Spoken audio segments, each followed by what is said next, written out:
everyone, to another episode of DePIN Discoveries. Now, if you don't know what it is, DePIN is Decentralized Physical Infrastructure Network. And this is basically a system where you can use a real-world infrastructure like internet or energy or data storage or even games that is built and run by a community instead of one single company. And if you participate, you can get rewarded with tokens or something else. So today we are totally mashing it up with retro arcade nostalgia meeting Web3 innovation. And I can't be more excited. This is going to be just a fun one. And I would love to introduce right now CEO and founder of Valley Ecosystem, Johnny Coughlin. Welcome, Johnny. Hey guys, hey Smiley, hey Dylan, how's it going? Thanks for having me. This is super exciting and love to chat about what we're building over here and how it relates to DePIN.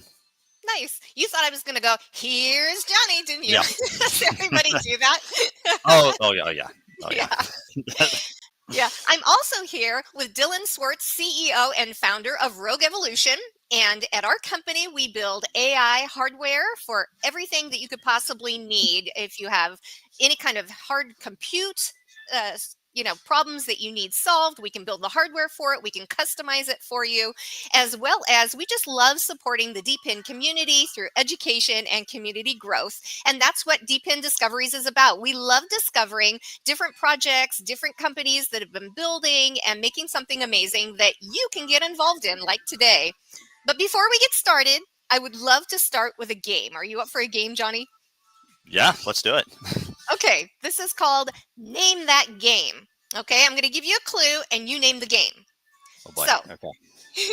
You eat everything in sight, you avoid ghosts, and you have an unhealthy obsession with fruit. I like how you're starting easy. Pac-Man. Very good. Yeah. This one is you're a plumber who keeps finding himself in weird castles, dodging fire-breathing turtles while saving royalty. Okay, Mario. There we go, Yes. Super Mario. Good. Okay, you're a frog trying to cross the street, but traffic and water hazards make it a total nightmare. We've got our Frogger right over there. So let's see. Nice. Well done. You can kind of see it. Yeah. Okay, here's an old school one. 2 paddles, 1 ball, and an endless battle between left and right. Pong. Yep. Nice. Okay. You're trapped in a maze with ghosts chasing you, but you're eating a magic pellet which can turn the tables. Is that Miss Pac-Man or Pac-Man? Yes, very Okay. well done. Okay. Very good. Okay, here's another one. You pilot a tiny spaceship blasting away at floating space rocks before they smash you into space dust. Asteroids. Nice. Okay, Nice. couple more. Phew. You're a Okay. yellow hero with a vacuum mouth that takes on a dreamland full of floating enemies and delicious snacks. Cubert. Cubert? Is it Cubert? I thought it was Kirby. Oh, wait, yellow or pink? Yellow. Yellow. Well, Kirby's pink. Oh, you're right. But I tried to trick you. I guess it's like a combo. The name of the game is Kirby's Dream Land, but Kirby. yeah, you're right. Yeah, okay. I guess Kirby can be yellow too. So no, Yeah. I think you're right. Yeah, Kirby. I missed that one. No worries. And then our last one. You're jumping over barrels, climbing ladders, and rescuing your girlfriend from a very angry primate. Donkey Kong. Nice. I guess you do know your games. So tell me, what I was a little stressed. inspired you? What inspired you to create Valley Ecosystem? Yeah, that's I guess that's the perfect question. And actually a little bit of news here. So we just restructured our entity and we are no longer Valley Ecosystem. We are now Valley Arcade Games Incorporated. Oh. That's just a little, back end thing, but now we're Valley Arcade Games. I was a cinematographer and then started a video production company for about 12 years, ran that in the city. By the city, I mean New York City. And sold a lot of my clients off to other companies. Worked for like Google, Disney, BBC, MetLife, and sold those clients to start this crazy endeavor of an arcade bar. And kind of the reason, if we want to go there, is I saw, robotic camera operators. So like taking the human element out of there, and I was like, ooh, I think I need to change industries potentially soon before it's too late. And I figured, nostalgic arcade games mixed with a full bar. I think that'll be going for quite a while. And we started this about 7 years ago. The concept, we're up in Beacon, New York, which is about an hour and 10-15 minutes north of New York City. Um, Worst timing ever. Signed the lease, and then COVID hit hard like shortly Oh. after. Not many people want to go to an arcade bar with burgers at that time. Luckily, we had a courtyard, so that saved us there. And yeah, now we're about to celebrate our 5-year anniversary. It's going fantastic. Years ago, I was looking for a Web3 arcade cabinet for our patrons because I was very much into the space for quite a while. Um, and I couldn't find one. It didn't exist. So we were like, you know what? We know all these developers. We know the distributors. We know other arcade bar owners. We started the company roughly 2 years ago. And then the real kind of, all right, we got to do this moment is when we Fun Company, who many people might not have heard of them, but they make most of the arcade cabinets for like Nintendo, Sega, Bandai Namco. They had some people on their team who liked the vision, and they agreed to partner with us. So we knew, we were like, all right, we've got all the right ingredients. We're going to have like top end, arcade cabinets. And then we just went full in. We've been bootstrapping it for about 16, 18 months, 17 months now. And we are now at the point where we've been building these great partnerships. We're starting to unveil it to people, and we're super excited. We've got tons coming on the roadmap. Oh, good to hear. And we have with us Down Home Crypto saying, "Good morning, DePIN Master," and that you are a man after his own heart. If you're Nice. watching right now and you have comments to make or questions to ask, please feel free to leave them in the comments and I will ask them. Don't let me hog the entire time here. But I am kind of curious. You said that you're doing pretty well, which is awesome. But why bring back physical arcade cabinets? I mean, this is the digital age. You had said it yourself. You're seeing robotic interactions and integrations. So why a physical arcade game? It's a super valid question, and it kind of gets to like the crux of like why we started this company. Um, it's a little bit theoretical, but I have like this strong belief that Web3 gaming is going to be ubiquitous, soon, whether that's 6 months or 6 years. I think like it's almost inevitable. And a lot of us in the space have been thinking like, why hasn't it caught on? There's so many reasons why it could be, but none, seed phrases and setting up wallets, and even just like understanding. I don't know about you guys, but like I talk to some of my family and friends, and they're like, what is this crypto Web3 thing? Like they don't understand it, right? So our whole concept is bring it to where the people are. And instead of telling them about it, like show them. So we've made this whole the ecosystem is super seamless from beginning to end, right? Like you go into an arcade, it doesn't necessarily say, like world's first Web3 arcade cabinet. It just looks like a cool arcade cabinet with a little UFO neon topper, which is fun. And then they'll play, a patron will play the game. Afterwards, if they'd like to keep the rewards through social authentication, so Google, Apple, or an email, they can keep those rewards. And by doing that, that's all we need. Then a wallet's created automatically for them. We actually send our Valley token once that TGEs. For now, we're using a placeholder proxy token called tickets directly to that wallet. And how it works is any of our first or third party titles, whether you get first or 10,000th place, it's all high score leaderboard based. At the end of the day, you're emitted that Valley token for now tickets. So we think it's going to be a ton of people's like first time interacting on the blockchain, having a wallet, owning a cryptocurrency.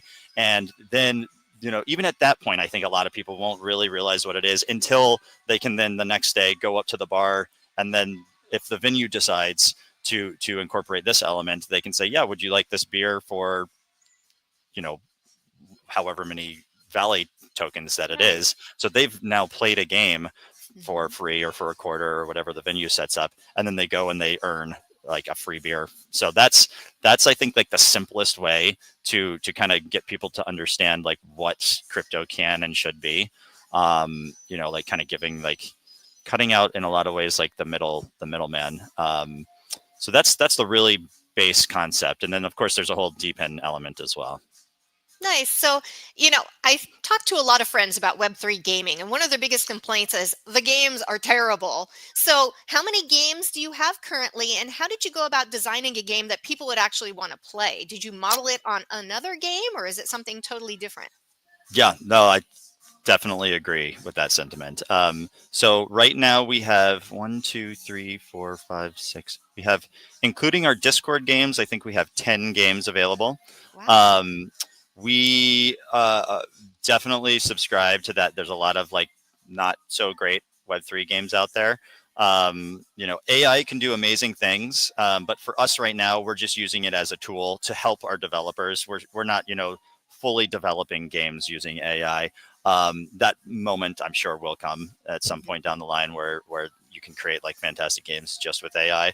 But I think that's a big part of it. We have developers that have been in the industry, some of them for over 20 years. We've got one newer developer for us helped create Doom. He was like the level and created character designer there. So we're definitely are like a gamer first mentality. And we that being said, we're starting off with like very simple, easy to play, hard to master games, and you'll see like slowly over the next couple months we'll be releasing more like in-depth games. But yeah, gamer first focus. I think you kind of have to go that way. You can have the best idea, the best technology, but if the games aren't fun, it's like it kind of falls flat. So now, traditional gamers, what has their reaction been when they get to the end of the game? Are they notified that there is an option to get rewarded with tokens? And how do they open the wallet? How's that work? Yep, that's a great question as well. We've iterated and changed this a couple times where we keep going in the path of like as seamless and almost like invisible as possible. Mhm. And our thought there is like, we all use the internet, we're using it right now, but like how many of us actually understand how the internet works? I'm sure a lot of your viewers would understand it, but I don't have a full understanding myself. Anyways, that's a way to say after they play the game, it still will say to keep your high score and have it like ranked on the leaderboard. This is when you have the option to input your email or social authentication, Google, Apple. So even at that point, it doesn't necessarily say like give us your information to get cryptocurrency, right? But Mhm. then it will happen like natively and automatically for them, and that's kind of part of our like whole show don't tell thing. Then the aha moment comes when they look at the Valley token, and this is post TGE, assuming that the Valley token has value, which you can't say for sure until that happens. And then they look, and then they put it together themselves, and then they think, oh my god, I'm going to keep going back and playing the Valley arcade cabinet because I can actually earn something from it. Mhm. So yeah, we make it as like invisible as possible. Well, I like that it's just a simple thing like an email address, but then how secure is that? Yeah, so it's all authenticated on the back end. The email address, they still would have to go into their email. So we create the wallet, and the transaction hash is created. Actually, the transaction hash is created as soon as they press play on the arcade cabinet. So even if they choose not to, you know, keep their high score and give us their email, they technically are interacting on the blockchain as soon as they're playing our game, which is kind of cool. But to get back to your security question, so everything is authenticated on the back end.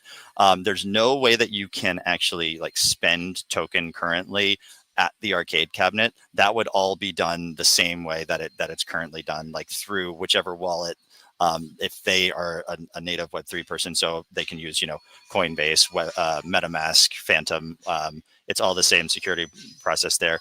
The Valley wallet that will be created automatically for them will be like holding the token, but to send the token anywhere, it would be the same security protocols from any of those other wallets. So that's been the biggest question, and it's also something we changed because we did, at first have an option to like utilize the token at the arcade. We just thought that was opening the door up for way too many potential security issues there. I see. So, how are you going to encourage people to keep the token as opposed to selling it? Yep, great question. So we have what we think is a lot of solid utility for the Valley token. Right now, you can go play for free right now at Valley valley-arcade.com. We just put in a bid for valleyarcade.com, but that's currently Nice. taken. Yeah, so that hopefully will Oh. happen soon. And it's like an I think that valleyarcade.com hasn't been used in a long time. And anyways, that's another subject. You can go to valley-arcade.com. Oh, I play daily. Yeah, nice. And you can play any of our games on PC, Mac, and mobile right now. Little insider tip here is you can play for free right now and earn for free. So it's like free to earn in a way currently. Very soon, we're going to be implementing a 5 tickets per leaderboard counting run play. The games will always be free to play, but if you want your game run to count towards the daily leaderboard, it'll be 5 tickets. And those tickets are earned by playing the game. When you set up an account, we will give you some initial tickets to fund your first couple runs. So really, if you didn't want to put any money into our system, you can do that and start playing and earning and just use the tickets you earned from the previous day to play some more. I think I went off of your initial question though. Can you remind me? Just what encourages people not to sell the Oh token yes, and to hold it? yes. So there is the burn of the 5 valley per token. For leaderboard earning play, there's going to be a staking mechanism in place where you can actually stake in the individual game. So if you like a game and you want that game to earn more token, to yield more token, you can do that. There will be an esports element here, which is unique to like the high score leaderboard space, but we're working with some third-party partners. That's super exciting. We're going to have like 5 versus 5 tournaments in real life and online, and you can actually be a fan of that. So this is kind of like a wagering aspect of this, where you can stake Valley token in which team you think will win, and then be included in their pool. So it's all about like the inbound and the inflow and the outflow, measuring that. A couple other unique things is you will be able to purchase at venues food, alcohol, soft drinks, utilizing the Valley token. We've got some super exciting partners that I fortunately cannot talk about yet, but that will be coming soon. Um, they'll be implementing point of sale systems inside of our cabinets as well as at the venues, so that's cool. And then digital assets for each game, since they are skill-based high score games, we made a decision to not allow any of the NFTs to affect the gameplay. They are cosmetic in nature only. So if you want your character who is normally red to glow gold, you can have that happen. And I think this also makes it much easier to understand for the Web 2 people, because that is a big uh, negative for a lot of people, where you can pay to win, and so we won't have any of those elements. Nice. Now, Dylan, you say that you play daily, so let us know, which game are you actually playing and how is the gameplay? What is it? It's that the one where you push and it goes up and down. The Oh, dodge Flutter. stuff. Yeah, yeah, yeah. Good quality. Good quality. Okay, do you think it would appeal to a wide variety of people, or just specifically people who play one type of game? Um, Wide actually. I'm more of a one type of game guy, and it actually it suits me, which is kind of different. Nice. Johnny, what's your favorite game that you've created? I gotta go with Flutter as well. Yeah, Flutter is super fun. It's like one of those games yeah, like Dylan was saying, it's kind of easy to pick up, but then it gets really hard. It gets so hard, and like some of our community members, they just get insane runs on it. And it's one of those games where people just play over and over again. Down Deep is another really cool one that um, was created by one of our community members to start, and has since become part of the team. And he has 20 plus years of experience working on games. We have a really unique partnership with Star Atlas, if anyone is familiar with that game, where we will be creating arcade games for Star Atlas, which is a AAA game on the Solana ecosystem. And those Valley Star Atlas games are playable it gets kind of meta here. It's like in a digital arcade cabinet inside of their ships, inside of their main game. But when their community, and they have I think a couple million in their community, um, are interacting on those games, they'll be interacting on the Valley ecosystem, which is really cool. And that has been a path for us where we are starting to partner with a lot of larger companies and games to make arcade style games for them, because they want to see their games in arcade cabinets across the world. So it's a win-win there. Good. Now, let's say I'm a gaming developer or designer and I have a really great idea. Is there any way that I can approach you and pitch my game idea? Absolutely. Yeah. Let me see if I can. Can I send you a link here? Absolutely. Send it in the Okay. private chat and I'll post it. Okay, great. So this is where I just sent is actually the place to play the games. To initially sign up right now, before the social authentication is in place, it's definitely more Web3 focused. So you would log into our Discord and then just plug in your Ethereum address to our Valley AI bot that we created. And then you're good to go. And then the tickets are being sent to your wallet daily. But also on that link is a submission form for third-party um, developers. And Okay. I guess if we're really getting into it, the arcade cabinets are amazing, and that's like what I love, and that's what like so many people love. Um, this might be like slightly more investor minded, but like at the end of the day, I think those are an onboarding tool, right? They're like a really cool, really fun one that's going to be everywhere. But the digital distribution platform that we're building online of first and third party titles, 5-6 years from now, I think that's really going to be like the real value of Valley. Okay, that was actually going to be my next question, how you saw Web3 gaming evolving.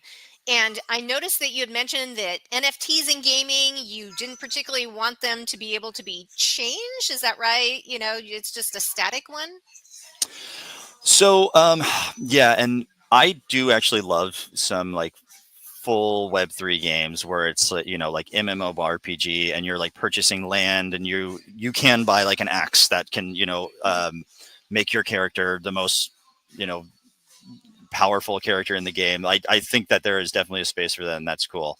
Um, for us though, with the arcade high score element, we kind of knew early on that we shouldn't do that, and that man, like the people that come into my arcade bar, like if we added any element where you could pay to make your character better, they would not be happy because it's a very like rabid fan base. So we went with the cosmetic in nature only, Mm. and because of that, I think we're going to onboard a lot of users. Our cosmetic skins, which are NFTs, will be at a much more affordable price point. We might even start out as little as $1, and going up from there. Um, yeah. Did you say that you're going to launch on Solana? Is that correct? So we're actually going to launch on Base. Oh, okay. We'll be launching on Base, but we're multi-chain, chain agnostic. Mhm. The chains are really coming to us because they see unique onboarding opportunity. They all want to have their own special like art wrap on the Mhm. side. So like Base plus Valley, Solana plus Valley. Solana will be shortly after. Because that'll be around the time that we implement our activation with Star Atlas. And then from there, I think we're going to keep it to like 3, maybe 4 chains in the first year or two, before opening it up. Okay. What's your biggest frustration with Web3 gaming that you would like to see improved or changed?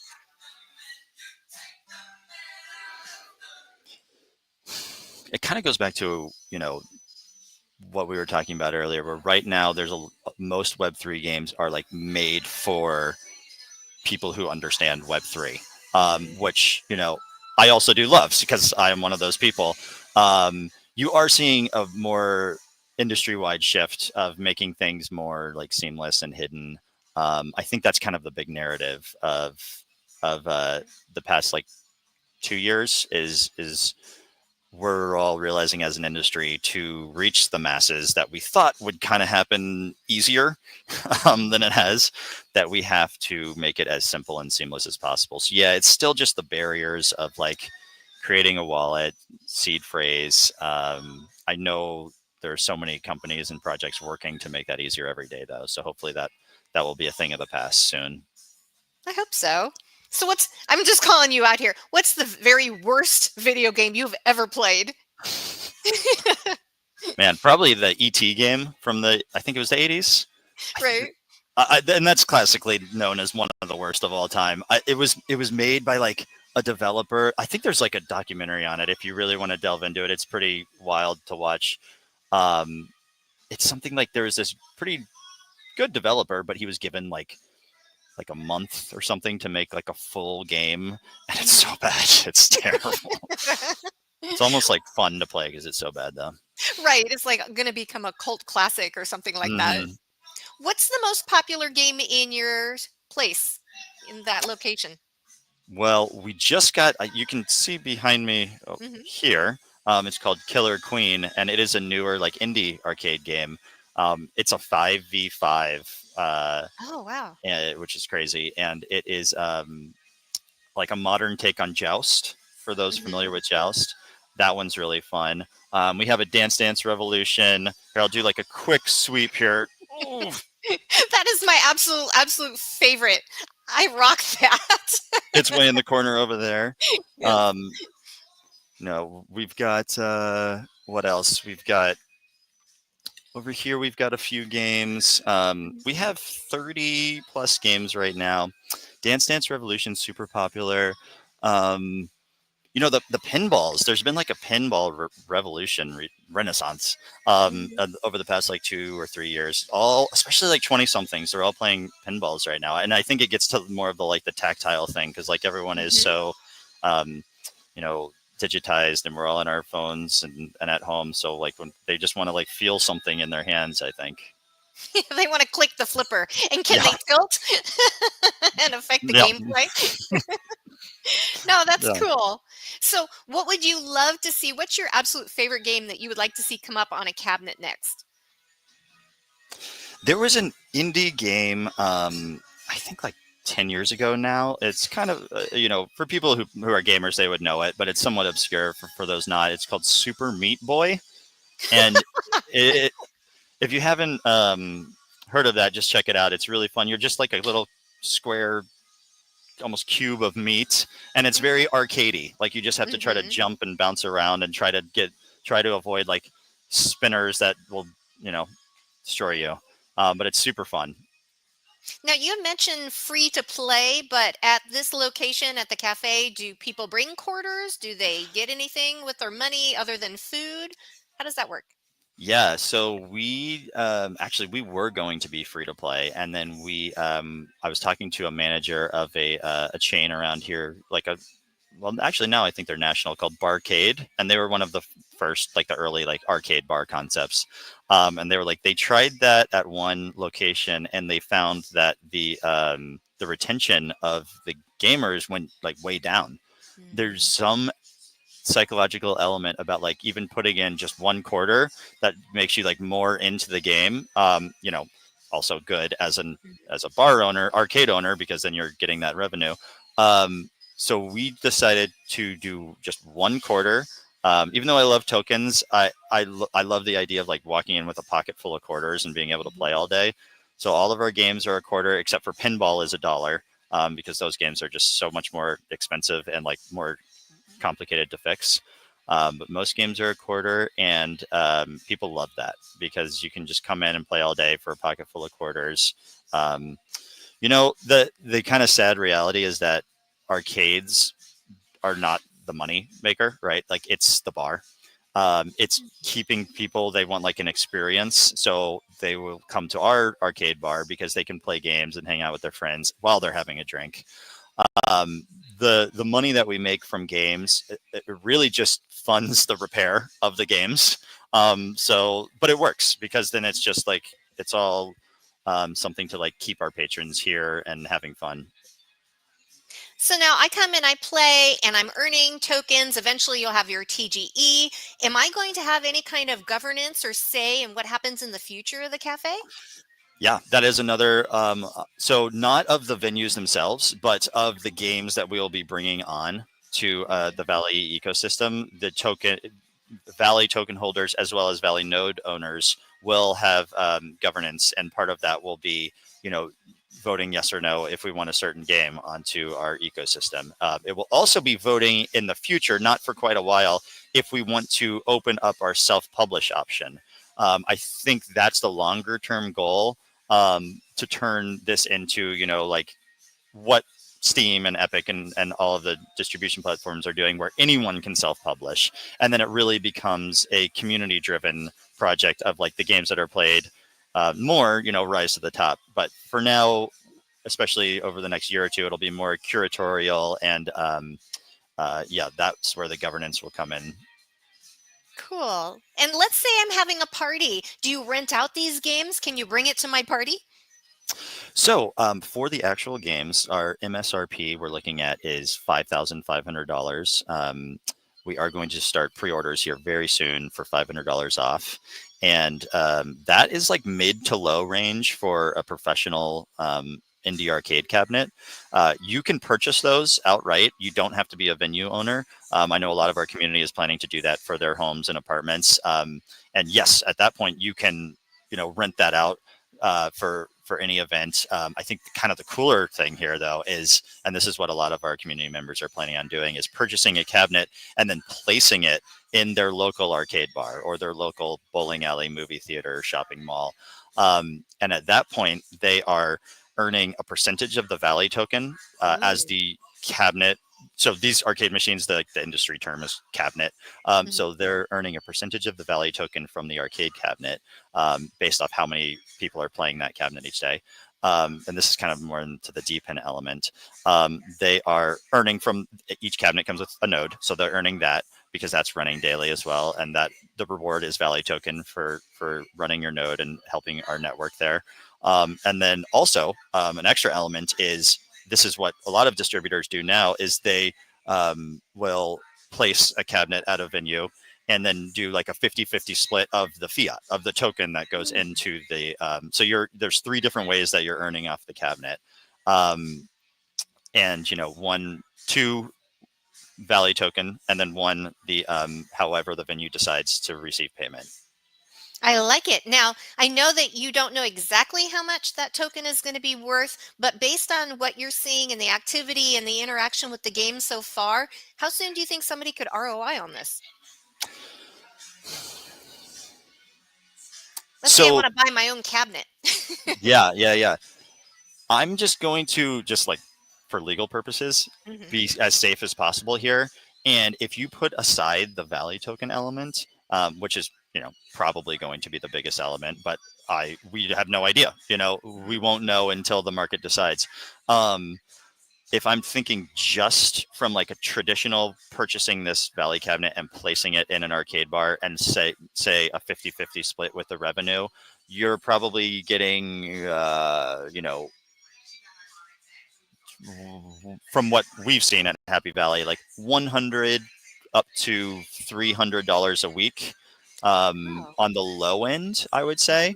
Mhm. You know, I think there's the potential that this would be much higher, because of the you know, the Web3 element. But let's just say it's $200 a week. You can, you know, do that calculation pretty quickly, and that would be in fiat. Now, that's not including either of the Valley token earning options that will be in there as well. I think my lawyer would kill me if I said what I Understood. think that would be. Um, and then the other thing here, which is super exciting, is that a lot of DePIN projects are looking at, you know, this as just a DePIN box, right? Mhm. So cramming this Valley cabinet with as many DePIN projects as possible. You know, we've been talking to the guys at Deep, Nate and those guys, and we may be able to partner with them here very soon, and do it in a way where you can purchase the Valley cabinet for say $5,000, or you can purchase like our DePIN Valley cabinet that has, you know, let's say a couple $1,000s of additional hardware in there for a fraction of that cost extra. And that's been a really exciting, somewhat newer territory over the past couple months that we are actively working on. Oh, I love it because I think I saw that you guys were chatting during the DePIN dinner event. And so I love to see when different DePIN projects can connect and see how they can help each other and just collaborate. That's one of our passions here at Rogue. But now you Yeah. mentioned nodes. How do nodes come into play? Yeah, so you can purchase nodes currently, and I will send you that link now. Nice. And our nodes, you can operate, they are pretty light currently. Mhm. Um, Here we go. You can purchase nodes now, and there's the link. You run the node daily, which I think a lot of your community is probably used to. Very deep in, and by running that node, you are rewarded in daily Valley token, which currently is tickets that will be redeemable for Valley token upon TGE.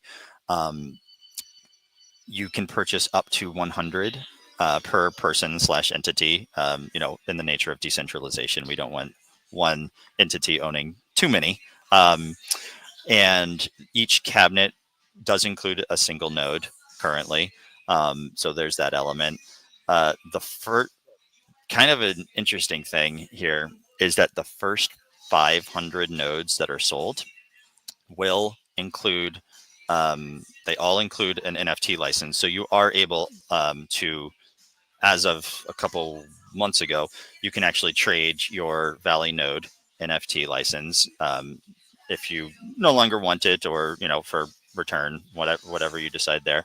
The first 500 include a second NFT, which Ooh, is a license to purchase a DIY arcade, a DIY Valley kit. And what that is for roughly the price that it costs us to provide you with the mini PC and the proprietary Valley software on it.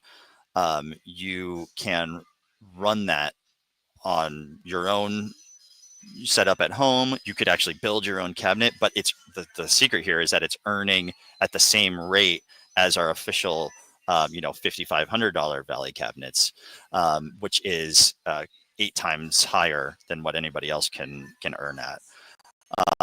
And we have so it's the first 500, but there's only 113 of those remaining until we get to 500. So for the oh, next wow. 113, you receive that second NFT license. That's just a little extra thing there. Well done. You've sold a majority of them already. That's impressive. And we can buy them at valley-arcade.com. So no, you've got it here, the Oh, node.valleyecosystem.com. that's right. Yep. Okay, put that up there. Node.valleyecosystem.com. Nice. And how many can I buy? Can I buy all the rest? You can buy yeah, so I think we're doing them in tiers. We have 13 left in this current tier Mhm. for $375, and then the next tier it goes up $25. So then the remaining 100 will be $400. Okay, good to know. And what are Yeah. the requirements if I just come in with my little home PC? What kind of internet do I need? What kind of, Yeah, upload time? I believe it's all on there. It's super Okay. light. Okay. Pretty much anybody with any sort of setup can run it now. It will always be a light setup. It will get more robust because eventually we're going to actually run the arcade games themselves off of the nodes, which is really cool. And there's lots of opportunities there for us and for the node owners. But even that, like these arcade games aren't huge. You know, doesn't need a robust spec. Okay. So they'll remain, I would say, lighter than most nodes. And for the actual requirements, you can see it on that link. I think it's number 11, but if I can remember, CPU is like 2 or more cores, RAM is 4 GB, storage I believe is 60 GB, and then Windows, Mac, Linux, a stable internet connection, and that's it. Okay. And what's going to come up on the roadmap? Can you tell us a little bit about when do you expect the TGE or new things that are coming down the pipeline? Yeah. So the Star Atlas games are going to launch here in about 2 months. That's going to be very exciting. The Valley Arcade cabinet is going to we're doing kind of the great thing about owning an arcade bar is that we can do all of this testing and market research, probably starting in about 3 or 4 weeks at Mhm. Happy Valley in Beacon, New York. We're going to do a an activation of 4 to 5 venues in the Northeast of America over the next 2 to 3 months, where we're going to be utilizing our proxy token.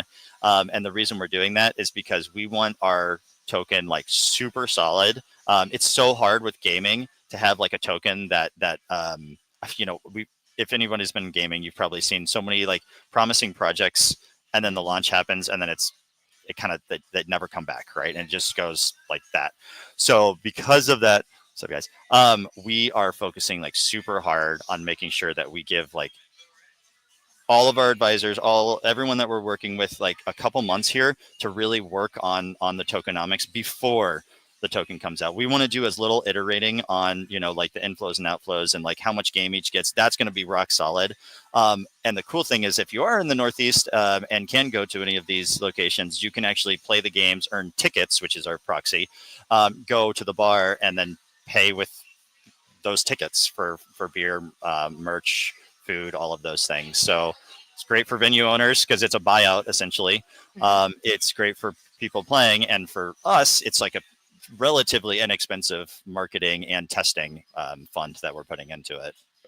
No, that's great because often that's how you can find the bugs. You can find the things that are weak that you need to get fixed.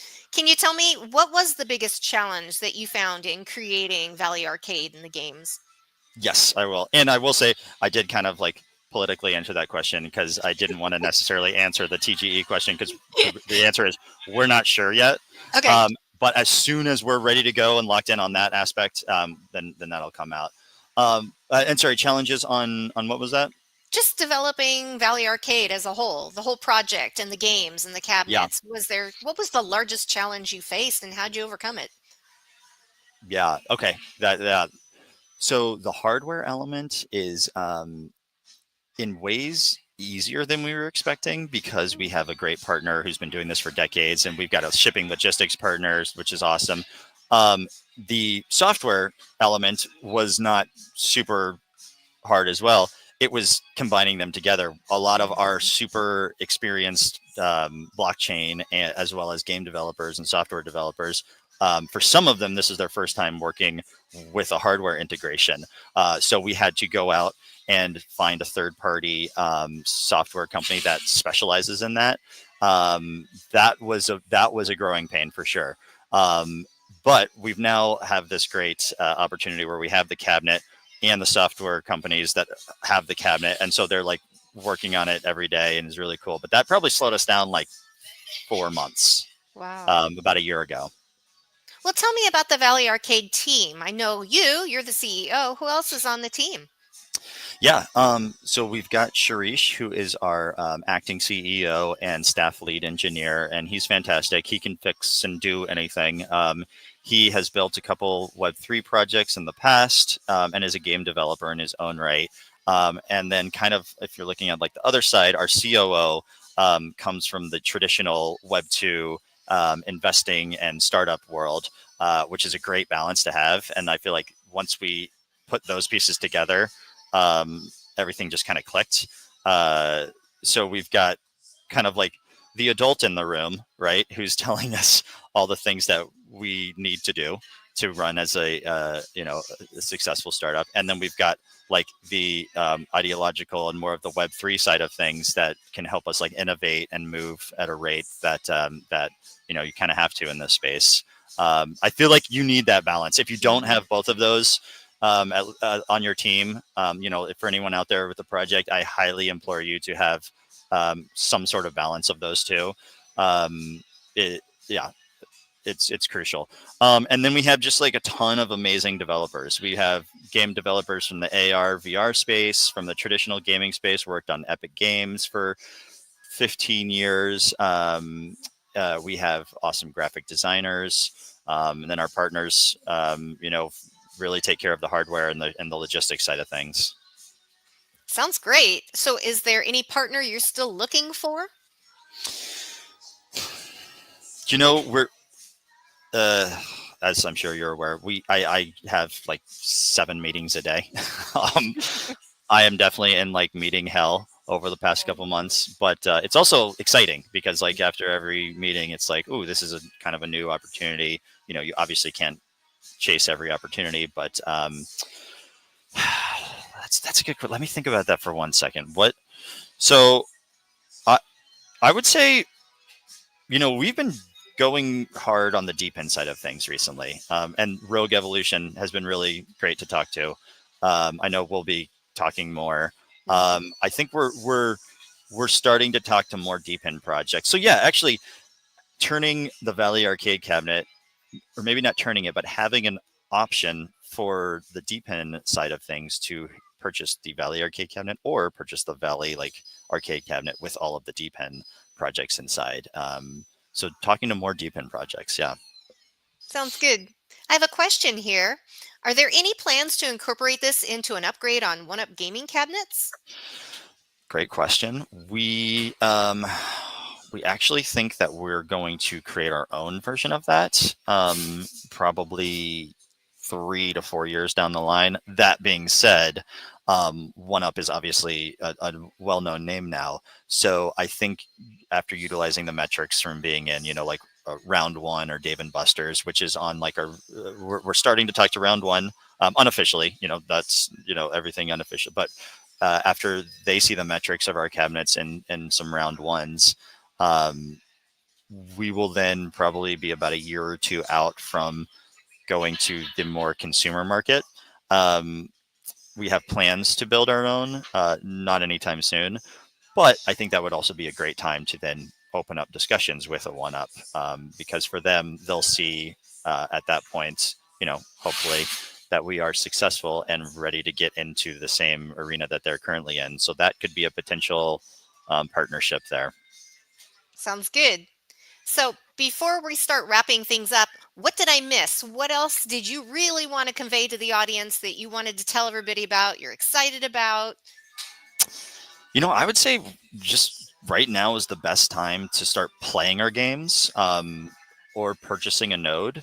Uh, so if you're looking at it from the investor side of things, you could purchase a node and run that node to accrue daily tickets, which will be redeemable for Valley token upon TGE. If you're looking if you just think this is a cool idea and you're not coming from the investor side, start playing our games, just for fun. But also that's like, it's insane how much people are earning right now because we haven't done any marketing. And so these tickets that they're accruing, you never know, but I think is going to be like kind of wild when you look back a couple of years. And for now, as of today, March 14th, 2025, you would go into the link that you've already posted, Valley-Arcade. And then from the game section, you have to log into our Discord and then input your Ethereum address. And then when you're playing, you're being rewarded. Very soon, social authentication will be added.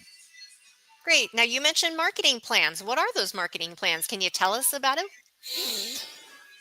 Yes. I can tell you some of them. So we are going to do and this is kind of coming more from the traditional COO way of thinking. We're going to do a huge press release push to all of the not only Web3 publications that we've been, building building relationships with, but also the more traditional like arcade side of things and gaming side of things. I think like that's great, but what excites me is going to be the activations at the venues, where we're literally going to be like giving these venues money, for them, the people to be playing the games and turning their rewards from those games into actual like food and beer. You can go get a beer after playing our game. Like that to me is really cool. Mhm. So we definitely have a way more robust marketing plan that we're talking with our new CMO about right now. Um, but those will be the first 2 steps. Sounds good. And if I'm in New York, again, where are the locations that I can actually go and play in one of your cafes? Yeah. So the first location is the one that we're in right now, Happy Valley Arcade Bar in Beacon, New York. If you're in the city, it's like an hour and 10 minutes straight from Grand Central on the Metro North. Super easy. beautiful town. Come out here, mountains and all that, cafes, and it's really fun. Lots of bars. And very soon we'll have one location in Bushwick, not a location that I own, but where the Valley arcade cabinet will be in Bushwick, as well as one in Manhattan itself, and then another one up in Hudson, New York. Those are going to be the first four. We're keeping it regional because we're going to be like driving to all these locations like every day and tweaking things and testing things. And then in a couple months after that, global. Nice. Now, you got to tell me, are there any little Easter eggs in your game? And are you in any of the games? I am not in any of the games. Ooh, there's an Easter egg on our website, actually, Okay. and I forget what it is. But Okay. it's a classic. Like if you do like an up down, left right, up down. It's from a very famous Easter egg from like arcades, and then the cool stuff happens on the website. So maybe try to figure that out. I can also like send that to you guys after this if you want to send it to your community later. Nice. That would be super fun. And I encourage Yep. everybody to go check out the website, go see what games there are, play them. Let us know. Are they fun? Are they worthwhile to spend your time on? And especially if you're going to get rewarded on it, this is the time. We've talked about this in the DPIN community.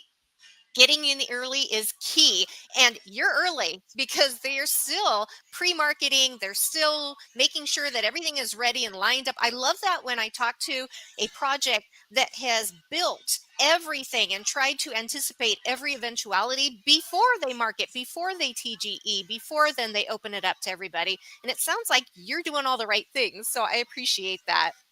So, thank you so much for your time today. This was a blast. I love it, bringing back classic arcades, but it has real ownership, real rewards, real innovation. So, anything else that I haven't covered yet? Excuse me, I'm going to cough.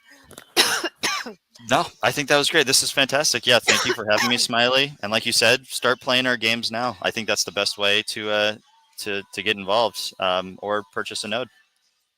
Okay, sounds good. Thank you so much, everybody, for listening in. Make sure you check out the website, and we'll see you next time on the next DPIN Discoveries.